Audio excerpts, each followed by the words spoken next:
Welcome to டெக்பெரி mobile. நடந்தது என்ன? அனைவருக்கும் கோபிநாத்தின் அன்பு வணக்கம்.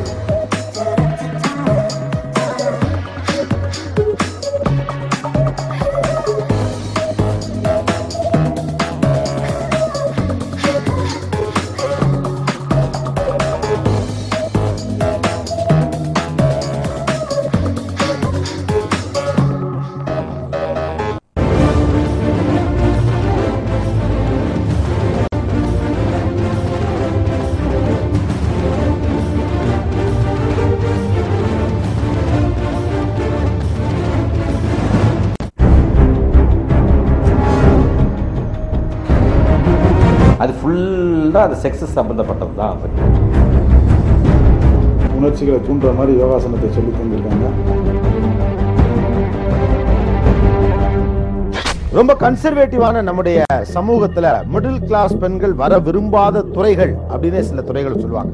For example, film industry, media, theatre, sports, இந்த மாதிரியான விஷயங்களுக்கெல்லாம் மிடில் கிளாஸ் பெண்கள் வர விரும்ப மாட்டாங்க அப்படின்னு சொல்லப்பட்டது உண்டு. அதுல ரொம்ப முக்கியமாக சொல்லப்படுவது மாடலிங். பெரிய பணக்கார குடும்பத்தை சேர்ந்த நவநாகரிகமான பெண்கள் மட்டுமே விரும்புகிற ஒரு திரையாக சொல்லப்பட்ட இந்த மாடலிங்குள்ள சமீப காலத்துல நடுத்தர குடும்பத்தை சேர்ந்த பெண்களும் ஆர்வமுடன் உள்ளே வர ஆரம்பித்திருக்கிறார்கள். Ramp walk. மாடலிங் பெண்கள் விதவிதமாக உடை அணிந்து முன்னும் பின்னுமாக நடந்து வர சுற்றி நிற்கும் கூட்டம் அவர்கள் அணிந்திருக்கும் உடைகளை உன்னிப்பாக கவனித்தபடி ரசிக்கின்றனர்.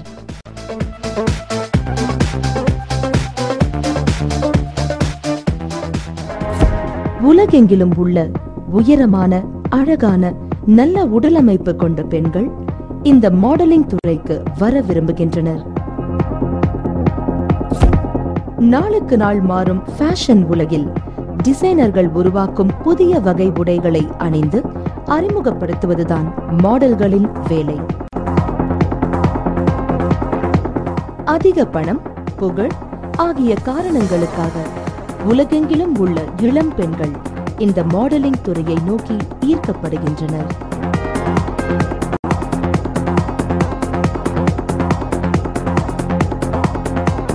ஃபேஷன், விளம்பரம் போன்ற துறைகளில் ஒரு காலத்தில் பின்தங்கியிருந்த நகரமான சென்னை இன்று வேகமாக மாறி வருகிறது. நகரத்தின் பல்வேறு தரப்புகளில் வாழும் இளம் பெண்கள் இன்று இந்த மாடலிங் துறையில் காலடி எடுத்து வைத்து முன்னேறி வருகின்றனர். ஸ்வேதா சட்டக்கல்லூரியில் படித்து வரும் இவர் பகுதி நேர வேலையாக மாடலிங் துறையில் ஈடுபட்டு வருகிறார். மாடலிங் துறையில் பணியாற்ற வேண்டும் என்பது ஸ்வேதாவின் சிறு வயது கனவு. நான் மாடலிங் எப்படி வந்தேன்னு சொன்னோன்னா, குட்டி பொண்ணா இருக்கிறச்சே அம்மாவோட lipstick, makeup, I mean like any other normal girl, நான் லிப்ஸ்டிக்லாம் போடுவேன். அண்ட் மிரர் முன்னாடி லைக் hours and hours நான் அப்படி போசிங் எல்லாம் பண்ணதுனால I got a portfolio done. I join this event call miss Chennai. Miss Chennai join பண்ணதுக்கு அப்புறம் தான் மாடலிங்னா என்ன, எவ்வளோ seriousness, how much seriousness goes into modelling, how to talk to people, how to behave, and then day to day basis எப்படி பழகுறது and everything it taught me. Modelling துறை என்பது வெளியிலிருந்து பார்ப்பவர்களுக்கு கவர்ச்சிகரமாகவும் சுலபமானதாகவும் கூட தோன்றலாம். ஆனால் உண்மையில் இது ஒரு கடினமான வேலை. மாடலிங்னா அவ்வளோ ரொம்ப ஈஸி ஒன்றும் கிடையாதுங்க. லைக் மணி கிடைக்கும், ஃபேம் கிடைக்கும், பார்ப்பாங்க, ஆனால் உங்களுக்கு தெரியாது. லைக் ஹார்ஷ் லைட்ஸ் வரும். தென் மேக்கப் 12 hours ஸ்கின்ல இருக்கும். தென் ஹீல்ஸ்ல நிறைய நேரம் நிற்கணும். ஒரு 20 செகண்ட் ஆட் நீங்கள் டிவியில் பார்ப்பீங்க, அது இப்படி பண்ணி அப்படி போயிடும், பிளிங்க் அண்ட் மிஸ். அந்த மாதிரி ஆட் அவங்க 1 day 12 hours 6 to 6 ஷூட் பண்ணுவாங்க. குடும்பத்தினரின் ஆதரவு காரணமாகவே தன்னால் இந்த மாடலிங் துறையில் தொடர்ந்து ஈடுபட முடிவதாக கூறும் ஸ்வேதா, இந்த மாடலிங் துறை தனக்கு மிகுந்த மனநிறைவை தருவதாகவும் குறிப்பிடுகிறார்.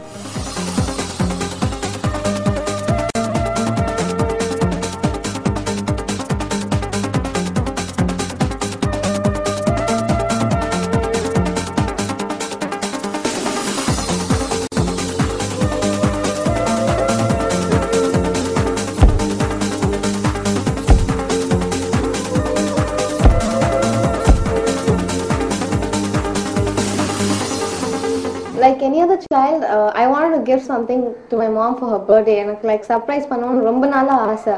So in the modeling nala, I was like able to save Kuriya. I was able to save up my money and I was able to get her a really nice fancy watch. Modeling made it happen for me. Aswathi Chennai பொறியியல் கல்லூரி ஒன்றில் இறுதி ஆண்டு படித்து வரும் இவர் பகுதி நேர வேலையாக மாடலிங் துறையை தேர்ந்தெடுத்து முன்னேறி வருபவர்.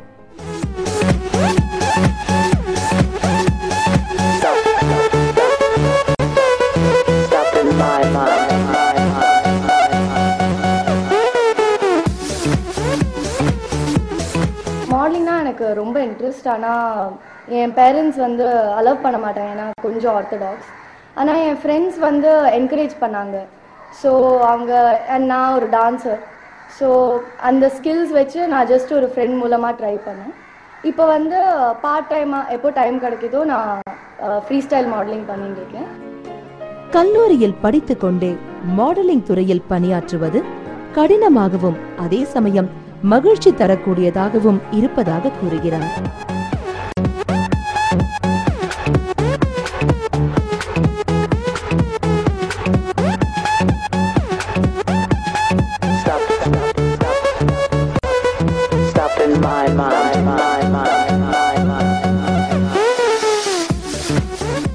மாடலிங் பண்ணுறதுனால நல்லா டயட்லாம் நல்லா கண்ட்ரோல் பண்ணும்.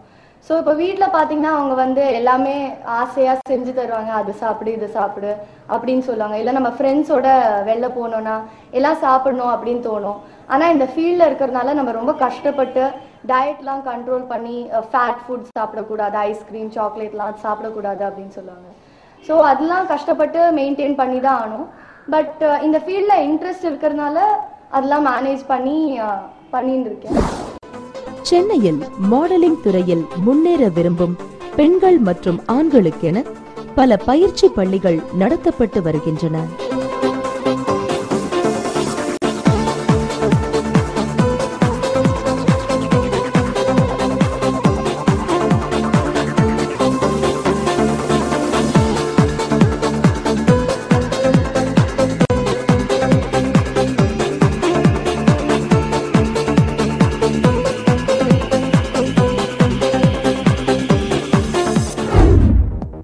ஹஸ்தா ராம்சே பெங்களூரில் தனது மருத்துவ படிப்பை முடித்துவிட்டு தற்போது சென்னையில் வசித்து வரும் இவர் மாடலிங் துறையில் முன்னேறுவதற்கான தீவிர முயற்சிகளில் ஈடுபட்டு வருகிறார். மாடலிங் துறையில் முன்னேற நிறம் ஒரு தடையில்லை என்பது இவரின் உறுதியான நம்பிக்கை.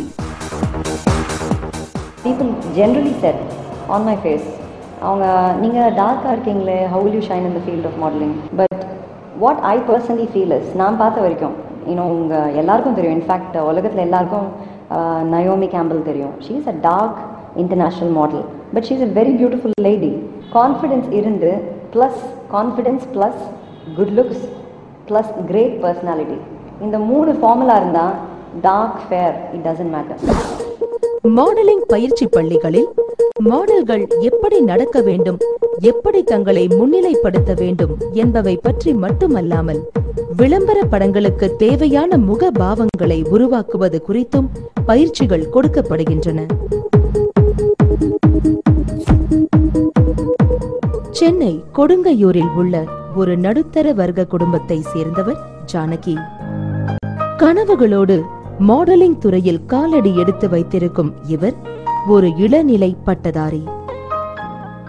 நான் கிராஜுவேஷன் முடித்த உடனே எனக்கு மாடலிங்கில் ஒரு இன்ட்ரெஸ்ட் இருந்துச்சு. வீட்டில் சொல்லும்போது ரொம்ப காஸ்டாகும், ரொம்ப காஸ்ட்லியாக இருக்கும்னு சொல்லி ரொம்ப ஃபீல் பண்ணாங்க. அப்போ தான் கோஆர்டினேட்டர் சங்கீதா மேமை நான் சந்தித்தேன்.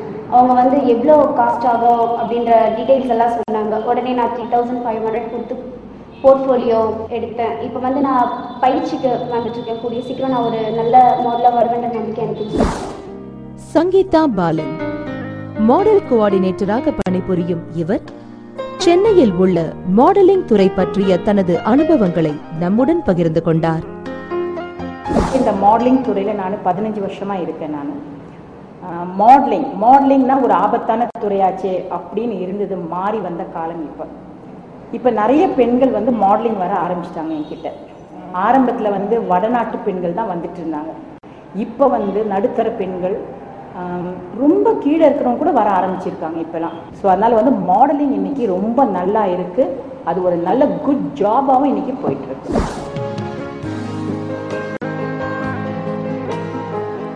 கார்த்திக் ஸ்ரீனிவாசன் சென்னையை சேர்ந்த இவர் ஒரு புகைப்பட கலைஞர். தற்போது மாடலிங் பயிற்சி வகுப்புகள் நடத்தி வருகிறார்.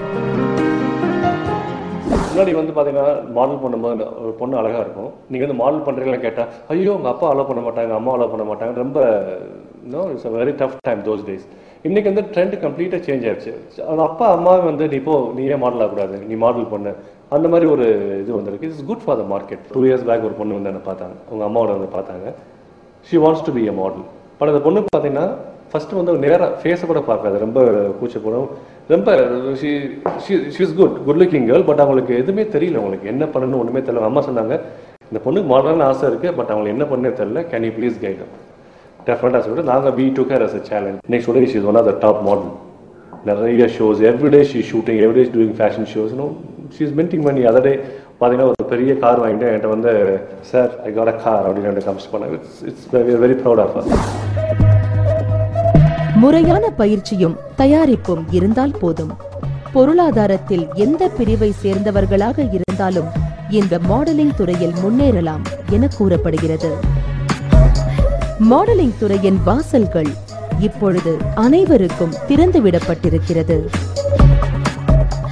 திறமை, தன்னம்பிக்கை மற்றும் போதிய கவனம் இருந்தால் போதும் இந்த மாடலிங் துறையில் யாரும் முன்னேறலாம் என்பதே இன்றைய யதார்த்தம்.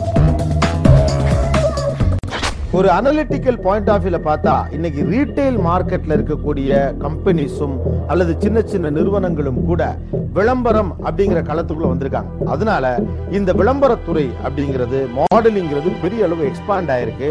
சோ நடுத்தர குடும்பத்தை சேர்ந்தவர்களும் உள்ளே வந்து பிரகாசிக்க முடியும் என்கிற நம்பிக்கையை அது தந்திருக்கு. அது மட்டும் இல்லாம பெரிய அளவுக்கு ஒரு எக்ஸ்போஷர் கிடைச்சிருக்க காரணத்தினால விளம்பரத்துறைக்குள் நடுத்தர குடும்பத்தை சேர்ந்த பெண்கள் வருவது தவறானது அப்படிங்கிற அந்த மனோநிலையும் மாறிக்கொண்டே இருக்கு அப்படின்னு எக்ஸ்பர்ட்ஸ் சொல்றாங்க.